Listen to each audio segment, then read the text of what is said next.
Welcome to Fleet Equipment's From the Floor ACT Expo 2024, powered by Cummins. I'm Jason Morgan, Content Director for Fleet Equipment. Great show for you. We're going over to the International Trucks booth. We're stopping by Kenworth. We're going to Isuzu. We're going to get even more educated on all the regulations on CARB and EPA that are coming down the line. But first, we're going to check in with Amy Davis, President of Accelera by Cummins. Amy, great to see you. Happy to be here again. Yeah, thanks for taking the time. Great press conference here this morning. This is Accelera by Cummins' real second year with a big presence here at ACT. How has the brand evolved since we talked last year? Yeah, so we established the brand a year ago to really narrow our mission around accelerating the shift to net zero by pursuing the most promising paths forward. So when I think about the most promising paths in this industry, it's going to take multiple products, multiple solutions coming together. And over the past year, you just see a lot more. As I walk around, I can see a lot more product offerings. And if you just walk around our booth here, you see that we've launched now new battery chemistries, with new battery lines, a brand new fuel cell that'll be coming out, and in a truck. And we've put more trucks out on the market, so we're getting that experience.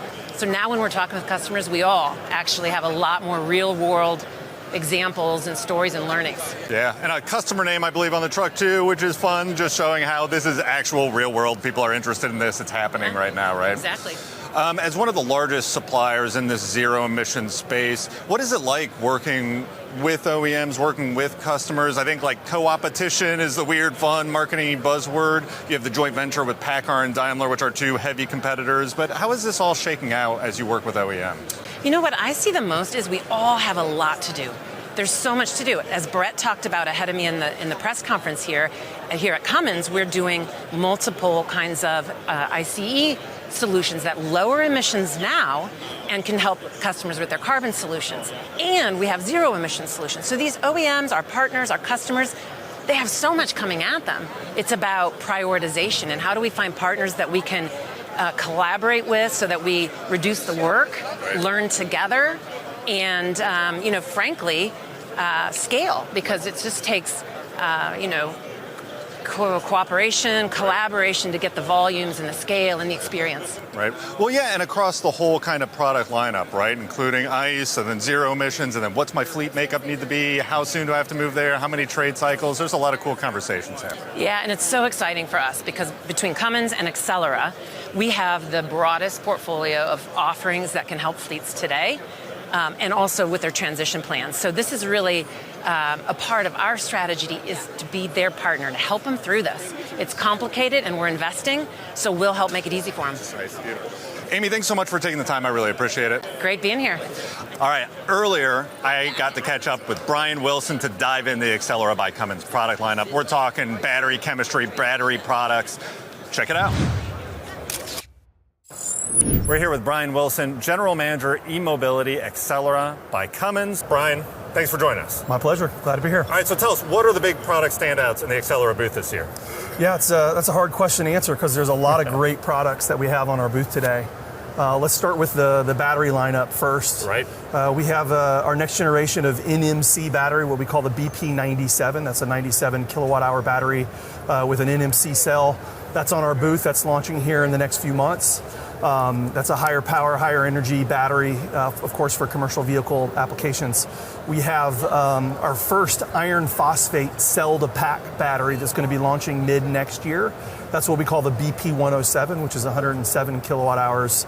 And then last but not least, on the battery side, we have our next generation LFP battery called the BP104, which is 104 kilowatt hours. That's another cell-to-pack variant, but importantly, that's a cell that will be coming from our proposed joint venture with PACCAR, Daimler, and EVE Energy starting in 2027. On the traction side, we have our next generation 14XE e-axle, powered with and supplied by our own internal motor and inverter. Right. And then we have a central drive motor and inverter as well out there. That's all launching basically this year. So a lot of products that are going to be launching over the next 12 months. Right. Well, you mentioned the joint venture. I want to dive in that for a minute here. That was announced here earlier this year. Daimler Truck, PACCAR, Accelera by Cummins. You selected Mississippi as the location for the advanced battery cell manufacturing facility. What are you seeing in the EV space that's calling for such a huge investment and such huge players in the market to come together? Yeah, well, first, battery cell manufacturing is expensive. It's very capitally intensive, and so when you think about the amount of money you have to put down to be able to afford to manufacture all of this capacity, you need to lessen that risk, and especially in a market that's sort of in the phase of ramping up. And so, when we looked across what the right technology was going to be for the next 10 plus years, which we believe is an iron phosphate variant or an LMFP battery. And we looked at trying to manage the risk and to help the adoption overall. We said we need some partners that are going to bring additional volume that Accelera by Cummins can bring. And so, we looked across the industry. We found some OEMs that aligned with our view on what the right chemistry is and technology is. We worked really hard to get to know each other and to establish a single vision for helping the industry at large. And so, we now have the ability to manage some fluctuation in demand because we have 3 partners that are involved on taking the volume side. And so it felt like a really good solution. Obviously, it's unique to see competitors partner together, and I think that really talks about the industry at whole and our ability and interest to work in unique ways to help bring this market, to help bring the adoption up sooner. And so I think you'll see more of this over the next few years as OEMs and competitors partnering to help the overall adoption and bring scale and cost management and all of that important stuff. Right. Co-opetition, I think, is the fun, weird marketing world. I've never heard that word, but it is a co-opetition. I more lean towards frenemies, but co-opetition works as well, yeah. So you rattled off a lot of different battery types there, and actually, which is honestly even new for me, even from a year ago, right? Yeah. And so in terms of EV battery evolution and the different chemistries, where are we at today, and where do you see it going here? You mentioned the 10-year outline, but where's the future going there? Yeah, I think the future ends at solid-state batteries. I don't know how far in advance solid-state batteries are going to be. There's a cost challenge, there's a durability challenge that needs to get overcome first. Before it gets into commercial vehicles, you don't see new technology start out in commercial vehicles. For solid state, you're going to see it in drones, and you're going to see it in forklifts, you're going to potentially see it in your consumer devices first to bring the cost down and figure out the durability before it gets into commercial vehicles. But it feels like that's where the industry is going eventually. In the near term, we think the LMFP or the manganese doped iron phosphate battery is the right technology in North America for the commercial vehicle market for 10 to 15 years. Very good. Brian, thanks for joining us. I really appreciate you taking the time. My pleasure. David Sickels had the chance to sit down with Ashley Remillard from Hexagon Agility to talk about what's going on in California with the regulations, what it all means, and how it could expand past that state's borders. Let's see what he learned. Hi, we are here with Ashley Remillard. She is the Senior Vice President of Legal and Government Affairs at Hexagon Agility. Thank you so much for joining us. Thank you so much for having me. I'm happy to be here. So I want to dive right in. How are CARB's Advanced Clean Fleets regulations being enforced? So it's a good question, and I want to kind of back up a little bit because there's 2 regulations that have been enacted by CARB in the past few years. The first is actually Advanced Clean Truck. It was enacted in 2020. It is a sales side requirement, and then its counterpart is Advanced Clean Fleet, which was enacted in 2023. Okay. So one is the sales side, the other is the one is the sales side, the other is the fleet purchasing requirement. Got it. So to kind of understand both of those, you have to understand both of those to understand how they're being enforced. And I would say CARB has issued 2 statements walking back its enforcement. The first relates to both to ACF, but the long and short of it is that on the ACF side, they're only enforcing it against public entities. There's other types of fleets that it applies to, including drayage and what's considered high priority fleets. Okay. And those fleets are more than 50 trucks or over, I think it's like 50 million in revenue. Okay. And so they're not enforcing it against drayage or those high priority fleets. It's only against the public side.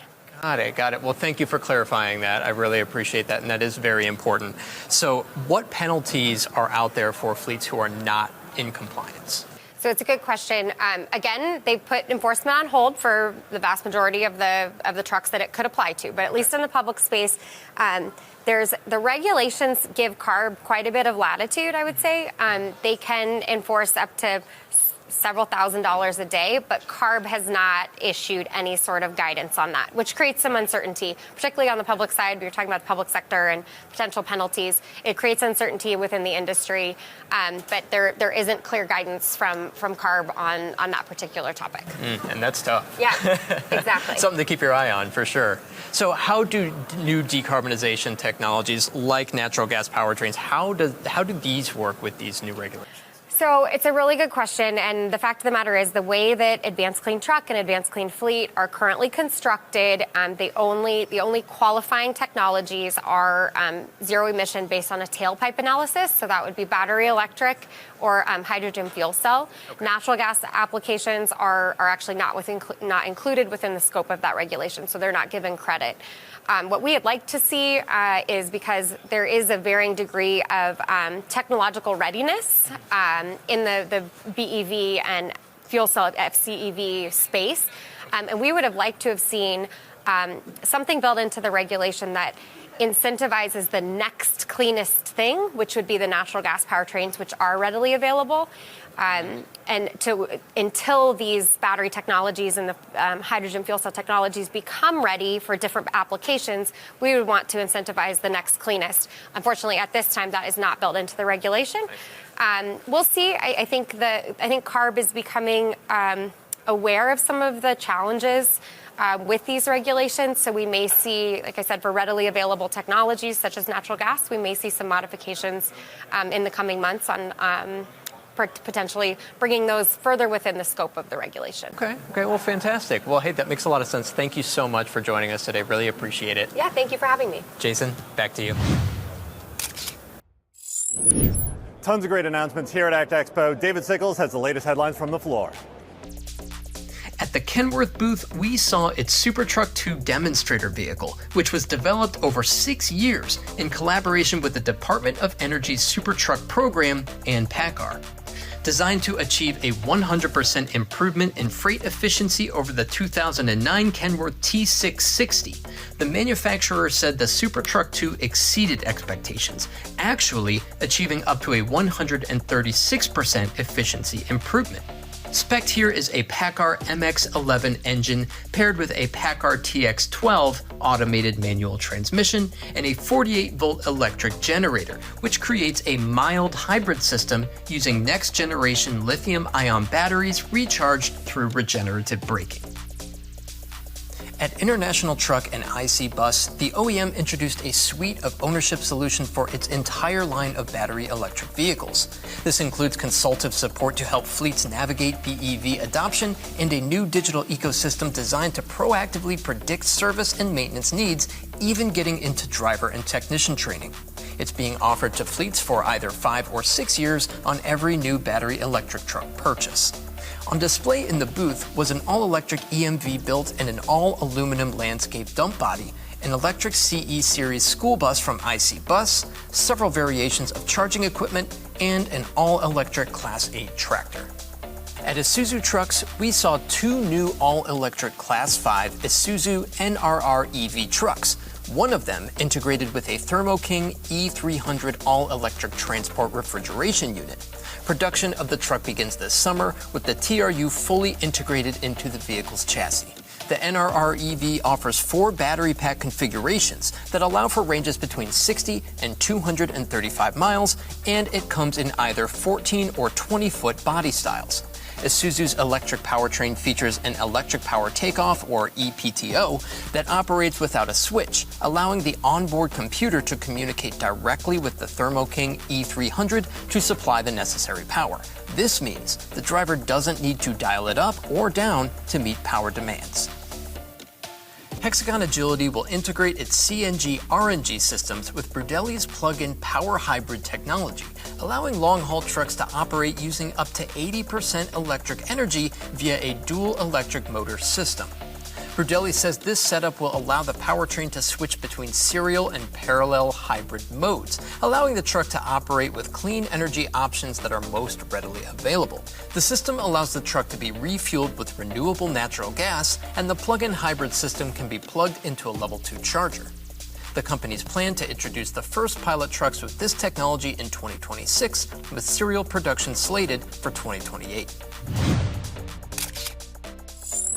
We're here at the Penske booth. We're going to get a fleet-level view of sustainability initiatives. We're going to talk with Drew Cullen, Senior Vice President of Fuels and Facility Services at Penske, and Yvette Teneva, Vice President of Environmental Affairs, also with Penske. Drew, Yvette, thanks for taking the time. Really interested to talk with you to learn what Penske's doing here in the sustainability arena. So let's start there. How do you approach decarbonization, equipment strategy, and what do you look for to make those investments? Sure, Jason. So thanks for the opportunity. So we really look at it from, very, very customer focused, right? And it really is in our DNA to help our customers with decarbonization. So it starts with really understanding what the customer's business is, what sort of drivers they have that's pushing them towards decarbonization efforts. Is it shareholders? Is it a particular customer? Is it their employees? Right? What's the driving forces behind that? And then really just understanding how their business operates. And then we look at their vehicles and how they're operating their vehicles, and we look to spec a vehicle not only to do the work that they need it to do, but also to do that in the most efficient manner. So that means, fuel efficiency. Right. That means the maintenance programs that we have so that vehicle is operating at, peak condition at all times. Right. And that's really embedded in the services that we offer to customers today with full service leasing. So it's progressed quite a bit with the alternative fuel vehicles, right? I mean, natural gas was very big, 8 to 10 years ago, and that continues to evolve. Now we've got the zero emission technology, which, can be challenging, right? I mean, if you remember, Art talked about 20,000 contract customers. 14,000 of them have 5 trucks or less with us. So they're the ones where the fleet manager is not only the fleet manager, they're the procurement manager, they're the fuel manager, they're the HR manager, right? They wear all these different hats. So they really turn to us to help them with these solutions and try to help navigate through all the different scenarios and help them make sense from a cost perspective in relation to the goals that they're trying to achieve on decarbonization. Right, but those are exactly the fleets that we need to get on board on the zero emissions truck initiative there to really start decarbonization, work towards sustainability. So that's a great effort there. Yeah, I mean, 90% of the trucks that are out there today are operated by a small business. Right. So if we don't help them along, it's going to take them a long time to figure that out on themselves. Right. So. That's what we're here to do, and that's what our business model helps. Right. Yvette, when you start trying to figure all this out, you get into the ESG world with Scope 1, Scope 2, Scope 3. How do you wrap your arms around that and work toward reporting on the ESG? Thanks, Jason. So we have actually been reporting to the GHG standard for Scope 1, 2, and 3 over the last 13 years. So, wow, okay. Yeah, so we're definitely very familiar with the reporting standards and schedule. We support our customers in those efforts. And what we offer today and what we focus on today is really automating real-time data, leveraging tools such as Catalyst AI that you have seen already probably, SmartWay, and others proprietary tools, just to get a real grasp on real data when it comes to emissions and plan on what's our baseline versus reduction opportunities and maybe an opportunity to serve our customers with their sustainability journey. Right. Well, since you've been doing this so long, too, can you kind of tell me what impact has it had on the business, right? We're all out there trying to help customers. It's a business. You're making these investments. You want to see a business return on that. How do you quantify that or even start approaching that? Well, our customers really expect it from us, right? That's why they do business with us. We act as the trusted advisor for them to help them with their fleet needs, help them with their transportation needs. And, if you look around the show here, right, this is the impact of it, right? You've got our trucks here, you've got them over there. We've got, we just did a new, announcement here with Penske Energy to help customers on the infrastructure side. So, I don't think it's really surprising for our customers that this is what we're doing because they really do expect it from us. Yeah, very good. Drew, Yvette, thanks for taking the time. Appreciate it. Well, thank you, Jason. We appreciate the opportunity. That'll do it for the second episode of Fleet Equipment from the Floor, ACT Expo 2024, powered by Cummins. I'm Jason Morgan, Content Director of Fleet Equipment. Join us next time. We're going to have news from Volvo Trucks, Mack Trucks, Hino Trucks, and we're going to answer the question, what is the future of the internal combustion engine? We'll see you next time.